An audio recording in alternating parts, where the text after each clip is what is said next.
Hello students, I am Aarti and I heartily welcome you all to my YouTube channel Aarti Education World. My dear students, आज की इस video में हम आपकी class 8 की English की वर्कशीट नंबर 22 पढ़ेंगे जिसकी डेट है 4 नवंबर 2021. डियर स्टूडेंट्स, ये आप जानते ही हैं, इसको आप खुद लिख लेंगे, नेम ऑफ़ द स्टूडेंट और name of the class teacher. ठीक है, चलिए आज जो आपका टॉपिक है आपकी वर्कशीट का, उसका नाम है वर्ब. तो वर्ब क्या होती है आप समझिए. वर्ब किसे कहते हैं ना. वर्ब आपने सुना भी होगा, शायद आप में से ज़्यादातर लोग जानते भी होंगे, और जिन लोगों को पता नहीं है उनको अब पता चल जाएगा.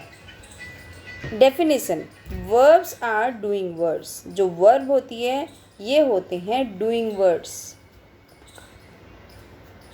ठीक है, जो कुछ काम करते हैं वो होते हैं वर्ब्स.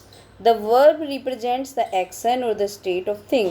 जो वर्ब हमारी रिप्रेजेंट करती है किसी काम को या उसकी स्थिति कैसी है, उस चीज़ को, किसी चीज़ की स्थिति क्या है, उस चीज़ को क्या रिप्रेजेंट करती है, हमारी वर्ब करती है. देखिए, डूइंग वर्ड्स का मतलब क्या है. डूइंग वर्ड्स से मतलब है जैसे कि हमारा हो गया सोना, खाना, पीना, रहना, जाना, आना, है ना. तो इंग्लिश में भी इस तरीके से हो जाता है. स्लीप, है ना, सोना. गो, जाना. कम, आना. अवेक, जगना, है ना. चलना, वॉक करना. तो इस तरीके से भी जो भी ये चीज़ें होती हैं ये क्या होती हैं, ये डूइंग वर्ड्स जो हैं इनको हम वर्ब कहते हैं. Examples for verbs in sentence. अब आप एग्जाम्पल्स देखिए वर्ब के सेंटेंसेस के अंदर. जो वाक्य होते हैं उनके अंदर वर्ब के क्या एग्जाम्पल हैं. देखिए, जैसे Reema teaches math. Reema math पढ़ाती है ना. डोरा, तो इसमें क्या हो गया, तो इसमें क्रिया क्या है, वर्ब क्या है, क्या काम कर रही है वो. डूइंग वर्ड क्या है, टीचेस, है ना, पढ़ाना. तो ये क्या है, हमारी वर्ब. आगे आगे देखो. डोरा is writing a novel about forest life. डोरा फॉरेस्ट लाइफ के बारे में एक नोवेल लिख रही है. क्या कर रही है बताओ. डूइंग वर्ड क्या है, क्या कर रही है, राइटिंग. तो राइटिंग क्या हो गया इसमें, इज़ राइटिंग, ये वर्ब है. चलिए अगला देखिए. You go to the park every day.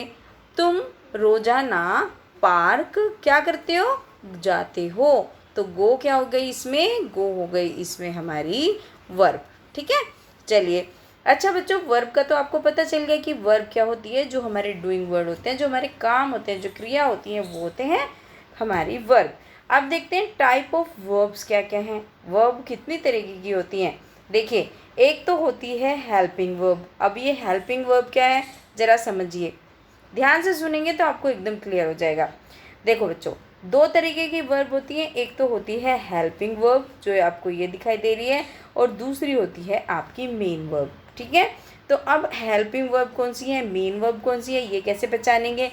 Verb such as am, is, are, was, were, do, did, have, has, ये क्या होती हैं, ये होती हैं आपकी हेल्पिंग वर्ब. ठीक है, जो वर्ब की हेल्प करने के लिए आते हैं, मेन वर्ब की. जैसे are used with other ordinary main verbs from tense, और जो हमारे टेंसेस को फॉर्म करती हैं और दूसरी जो वर्ब होती है मेन वर्ब का साथ देती हैं. जैसे ये देखिए, आपको सेंटेंस से क्लियर होगा, डेफिनेशन से ज़्यादा क्लियर नहीं होता. हमें सेंटेंस से ज़्यादा क्लियर होता है. जब हम उसे और करते हैं तो और भी क्लैरिटी बनती है. देखिए, Annu is not playing with me. Annu मेरे साथ नहीं खेल रही है. तो देखो, प्लेइंग, इसमें प्लेइंग है ना डूइंग वर्ड. अब इसकी हेल्पिंग वर्ब क्या है, इज़. तो इसमें क्या हो गया, इज़, तो इसकी हेल्पिंग वर्ब है. अब ये देखिए, मैं आपको दोबारा बताती हूँ, ये आपकी हेल्पिंग वर्ब, क्योंकि हमने पढ़ा is, are, am, was, were, did, have इत्यादि क्या होती हैं, हमारी हेल्पिंग वर्ब होती हैं. तो इज़ हो गई हेल्पिंग वर्ब, और जो प्लेइंग होती है ये हो गई मेन वर्ब. ठीक है, चलिए, जिसको मैं सर्कल कर रही हूँ वो हेल्पिंग वर्ब है. दूसरा सेंटेंस देखिए. They have worked for an hour. उन्होंने 1 घंटे से, वे 1 घंटे वो काम कर चुके हैं. तो हैव क्या है इसमें, इसकी हेल्पिंग वर्ब है, और मेन वर्ब क्या है, डूइंग वर्ड क्या है इसमें, वर्कड. तो ये हो गई मेन वर्ब. तो मैंने आपको बताया जो सर्कल है वो तो आपकी हेल्पिंग वर्ब, और जो अंडरलाइन है ये आपकी मेन वर्ब. ठीक है, समझ में आया हेल्पिंग वर्ब क्या होती है. अब देखिए मेन वर्ब, अब मेन वर्ब तो आपको समझ ही आ गया होगा। ऑल द वर्ब्स विच, बच्चों देखो हेल्पिंग वर्ब तो मेन वर्ब के साथ ही आती है, ये याद रखनी है, लेकिन मेन वर्ब जो है ये ज़रूरी नहीं है कि इसके साथ हेल्पिंग वर्ब आए, ठीक है। अगर हेल्पिंग वर्ब आएगी तो उसके साथ मेन वर्ब भी होगी, लेकिन अगर मेन वर्ब के साथ हेल्पिंग वर्ब आ भी सकती है और हेल्पिंग वर्ब नहीं भी आ सकती।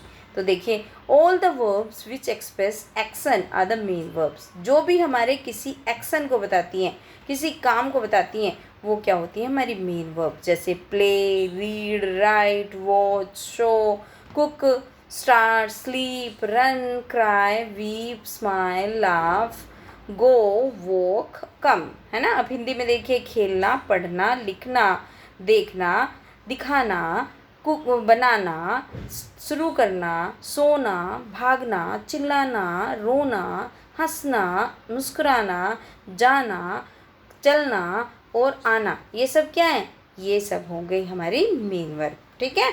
आशा करती हूँ कि आपको अच्छे से समझ आई होगी। और बच्चों देखिए अब ये 3 फॉर्म्स हैं जो आपको लर्न करनी है, सारे बच्चों को अच्छे से लर्न करनी पड़ेंगी ये आपको, तभी आपको आगे सेंटेंस बना पाएंगे। देखिए फर्स्ट फॉर्म एक होती है फर्स्ट फॉर्म, एक होती है सेकंड फॉर्म और एक होती है थर्ड फॉर्म, ठीक है। इतने ये अलग अलग हैं, ये इतने वर्ड हैं यहाँ पे 1 2 3 4, ठीक है, ये फोर्थ है, ये फिफ्थ है और ये सिक्स्थ है, 6 इधर है और 6 इधर है, टोटल 12 हैं। आपको ये याद करनी है। देखिए ऐड, ऐड फर्स्ट फॉर्म है, एडिड, एडिड, ऐड होता है जोड़ना, इसमें ईडी लगाया, सेकंड हो गई, थर्ड भी ईडी हो गई, तो ऐड, एडिड, एडिड ऐसे याद करेंगे, है ना। ऐड मीन्स जोड़ना, add, added, added. Bore, bore होता है नीरस, तो बोर, बोर्ड, बोर्ड, इसमें भी हमने ईडी लगाया, सेकंड और थर्ड फॉर्म सेम है और फर्स्ट फॉर्म बोर है।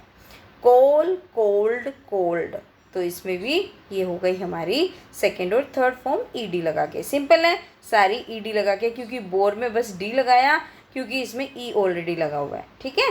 प्रिपेयर, प्रिपेयर भी प्रिपेयर्ड, प्रिपेयर्ड हो गई, सब में ईडी लग रहा है, अगर ई पहले से आया तो ई बस केवल डी लग रहा है। कैंसिल, कैंसिल का हो गया कैंसल्ड। अब इसमें ध्यान देने वाली बात यह है, जब हम कैंसिल के सेकंड फॉर्म या थर्ड फॉर्म बनाते हैं तो डबल एल हो जाता है, कैंसल्ड, ठीक है। Walk, walked, walked. First form देखिए अब ये थोड़ी अलग है, ये तो आपने देखी ज़्यादातर वर्ब ऐसे बनती है ईडी लगा के, 95% तो ऐसे ही बन जाती हैं, कुछ होती है अपने स्टाइल से ही बनेगी वो, तो वो आपको बहुत अच्छे से लर्न करनी है। जैसे कीप होता है रखना, और तो उसको सेकंड फॉर्म होती है उसकी कैप्ट, थर्ड फॉर्म भी कैप्ट, कीप, कैप्ट, कैप्ट ऐसे याद करेंगे। लीव यानी कि छोड़ना या जाना, तो लीव, लेफ्ट, लेफ्ट, ठीक है। बी जो होती है बी की फर्स्ट फॉर्म इजारम होती है, दूसरी वॉजवर होती है और तीसरी बीन होती है थर्ड फॉर्म, तो बी, वॉजवर, बीन। बिगिन, बिगिन की देखिए आप सबको ये बहुत अच्छे से लर्न करनी है, इधर वाली जो ये है बिगिन, यहाँ बिगिन होता है शुरू करना, बिगेन, बिगन, यहाँ पे ए हो गया आई का और यहाँ पे यू हो गया, begin, began, begun. Do, did, done, do यानी कि करना, डिड किया और डन मतलब कर चुका है, तो इस तरीके से। अब देखिए कैसे याद करेंगे आप, keep, kept, kept, leave, left, left, be, was, were, been, begin, begun, began, begun, do, did, done, ठीक है। इस तरीके से आप याद करेंगे। जो फर्स्ट फॉर्म होती है वो हमारी प्रेजेंट फॉर्म होती है, जो सेकेंड फॉर्म होती है वो पास्ट टेंस होता है, और जो थर्ड होती है वो पास्ट पार्टिसिपल होती है, राइट। चलिए अब देखिए पास्ट टेंस को सीखेंगे आज हम।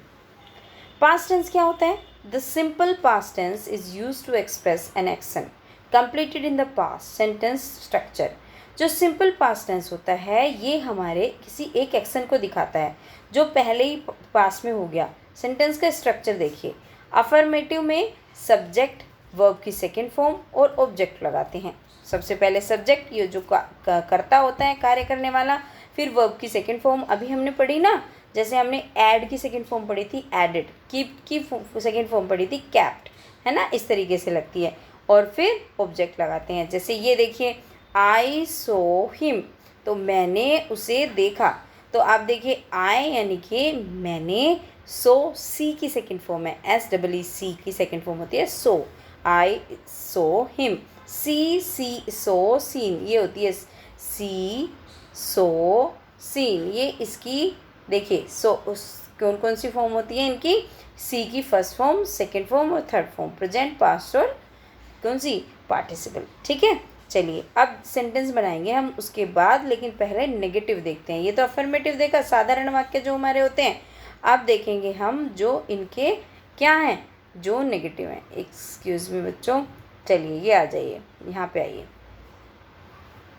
नेगेटिव में क्या होता है बच्चों, नेगेटिव सेंटेंस होते हैं, सब्जेक्ट लगाते हैं, फिर उसके बाद डिड लगाते हैं, डिड के साथ नोट लगाते हैं, सब्जेक्ट डिड नोट, वर्ब की फर्स्ट फॉर्म प्लस ऑब्जेक्ट। देखिए आई डिड नोट सी हिम, मैंने उसे नहीं देखा। अब देखिए डिड नोट लग गया, इसलिए वर्ब की फर्स्ट फॉर्म लगी है, यहाँ पे लिखा है ना फर्स्ट फॉर्म। और he did not go to the market, वो बाजार नहीं गया, मैंने उसे नहीं देखा, वो बाजार नहीं गया। अगर इंट्रोगेटिव बनाते हैं तो डिड को हम स्टार्टिंग में ले आते हैं, डिड फिर सब्जेक्ट लगाते हैं जो करता होता है, फिर वर्ब की फर्स्ट फॉर्म लगाते हैं यानी कि जो हमारा डूइंग वर्ड है, एक्शन है, फिर उसके बाद हम ऑब्जेक्ट जो भी बची हुई चीज़ें वो लगा देते हैं, जैसे डिड यू सी हिम। और क्योंकि ये क्वेश्चन है क्या आपने उसे देखा, तो इसमें क्वेश्चन मार्क लगेगा, इंट्रोगेटिव मार्क। ठीक है, क्योंकि इंट्रोगेटिव सेंटेंस है तो इंट्रोगेटिव मार्क तो लगेगा ही। Did he go to the market, क्या वह बाजार गया, तो इसमें भी हम इंट्रोगेटिव मार्क लगाएंगे, डिड को स्टार्टिंग में ले आएंगे और फिर वर्ब की फर्स्ट फॉर्म यूज़ करते हुए बना देंगे।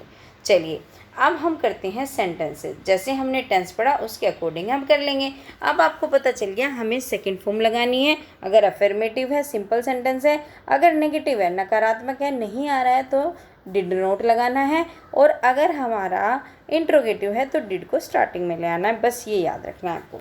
अब देखिए आई योर फादर यस्टरडे, अब सी की सेकेंड फॉर्म तो हमने अभी पढ़ी, क्या होती है, सो होती है, तो यहाँ पे लिख देंगे SAW। ठीक है, ही dash nothing about your plan, से की सेकेंड फॉर्म क्या होगा, उसने अपने प्लान के बारे में कुछ नहीं बताया, तो से की सेकेंड फॉर्म होती है sad, SAIED, he sad nothing about your plans. ठीक है, चलिए अगला देखिए, Suresh best note teach Hindi. अब देखो नोट लगाना है, नेगेटिव लगाना है, इन्होंने बताया तो नेगेटिव लगाना है, तो हम क्या करेंगे, डिड नोट, देखिए डिड लगा के फिर ये नोट टीच ऐसे का ऐसे ही रख दीजिए, डिड नोट टीच, क्योंकि जब हम डिड लगा देते हैं तो वर्ब की फर्स्ट फॉर्म आती है। अगला देखिए, we start in the morning. अब देखिए स्टार्ट की सेकेंड फॉर्म, बस कुछ नहीं करना, स्टार्ट की सेकेंड फॉर्म में ED लगा देना है, STARTED, स्टार्टेड। ठीक है, पांचवा देखिए, आई नोट अंडरस्टैंड अ वर्ड। अब पता है नोट नेगेटिव आया है, तो नेगेटिव में हम क्या करते हैं, यस वेरी गुड, जो भी बच्चे बता रहे हैं, आई डिड और नोट अंडरस्टैंड ये सेम लिख दीजिए, I did not understand a word. ठीक है, अगला देखिए, Sushil go to the movies with his friends.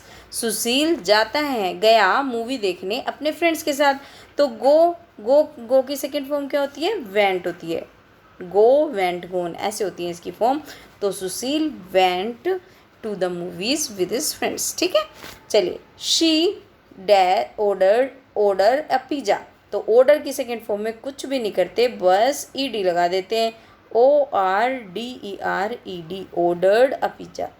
Dash you for him for 2 hours, क्या आप 2 घंटे से उसका वेट कर रहे हैं। तो अब आपको मैंने क्या बताया था, ये बताया था जब भी क्या होता है, जब भी इंट्रोगेटिव होता है तो हम डिड को स्टार्टिंग में ले आते हैं, तो डिड लगाइए यहाँ पे, डिड यू वेटेड। ठीक है, did you waited for him for 2 hours, तो यहाँ पे वेट की सेकेंड, सॉरी ये वेटेड नहीं लगेगा, वेट लगेगा बस, है ना, क्योंकि डिड लग गया ना हमारा, तो इसलिए वर्ब की फर्स्ट फॉर्म लगेगी। तो बच्चों ये हो गई आज की आपकी बहुत ही ज़रूरी वर्कशीट आप लोगों के लिए, क्योंकि रूल्स आपको आने बहुत ज़रूरी हैं। अगर आपको मेरी वीडियो से समझ में आता है, अच्छा लगता है पढ़ाया हुआ, प्लीज़ लाइक द वीडियो और अपने सारे फ्रेंड्स को तो ज़रूर शेयर करना, जिससे उन्हें भी इस वीडियो का लाभ मिले। और अगर अभी तक आपने चैनल को सब्सक्राइब नहीं करा है तो please do subscribe the channel and don't forget to give a comment in the comment section. Thank you students, have a good day.